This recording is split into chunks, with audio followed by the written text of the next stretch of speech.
Sha untukisa sha. Yo wabura pa video chiro kuda izvi ndinda ku blame kunzi. Aiwa. Wakasiya munhu achirova chichichi. Iwe. Chungu waka ari raki, atoni laki. Chokwadi Chinourayisa. Awufana kupinda personal life yemunhu on social media. Waizi. Handijairiri. Ndamuzika neupenyu hwake. Chero makandituka makaita sei.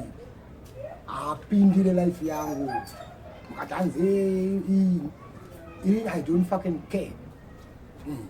Apindire personal life yangu. Anozikuda. Ndakumaka. Chitori ma teammates.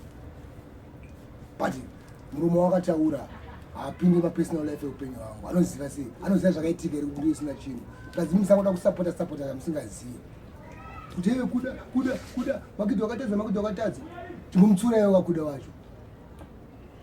Thank you Clinton. Aibo but ndiri pamahwano mwa. No. Asi wo zvinoitei. Murume wakataura. Chokwadi zvacho but unozati parubuka vanhu ndipe kuti Hanzi wakazomurova. Wada nditese ndisekerere china pa social media. Ndisekerere china pa social media. Dai akataura pasina video. Hapana zvaimboitika. Taingopedzerana mukutaura. Kusazo kupedzerana mukutaura futi. Ndaitomuita hora yakapfura ipapo. Nikuti haazive chikonzero chakaita kuti ndiuye ndisina chinhu yacho. Zvinotondirwadza waiziva. Havasi kuziva kuti why chichakaitika kuti ndiuye. Which means mafunga vanenge vachitaura apa.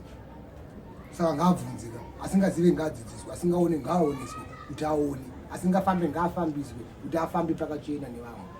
Ziva, bvunza. Shakuri ku South Africa dai akatiswa futi. Pa! But wona munhu wembatutu wona ngomukwadzi akato saka ndakamurana Mbare. Andira zvaanoda. Kuda andira zvaanoda. Handisiri ndega. Andira zvaanoda.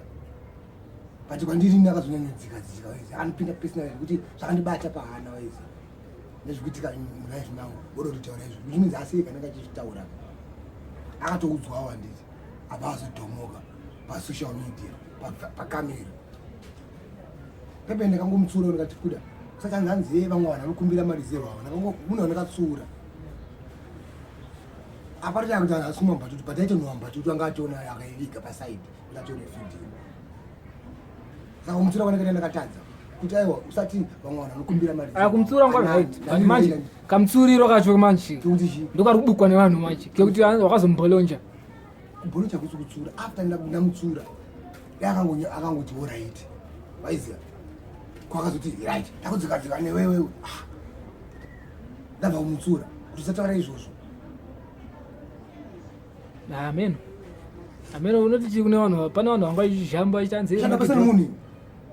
Clinton. Ndapasana munhu. Ndapasana upenyu hwangu izvo. Chero kuti zvavanotaura ngavataure. Chero kuti Hanzi Makidho kumaka achakutumira mari. That's fine. Sha Clinton ndakura ndidya mari yemunhu kamfana wangu. Nditsvaga mari yangu Clinton. Wanzwa?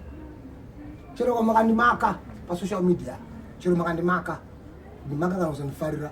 Mwari ndanondifarira. Chero makataura zvamunotaura muchiposta mukuma comments. Posta mutauro zvamunoda. Asi hapana zvamunondiita. Muchengetwa naMwari. Munhu hapana munhu anochengeta munhu. Hairi boma Makidho. Thank you Clinton.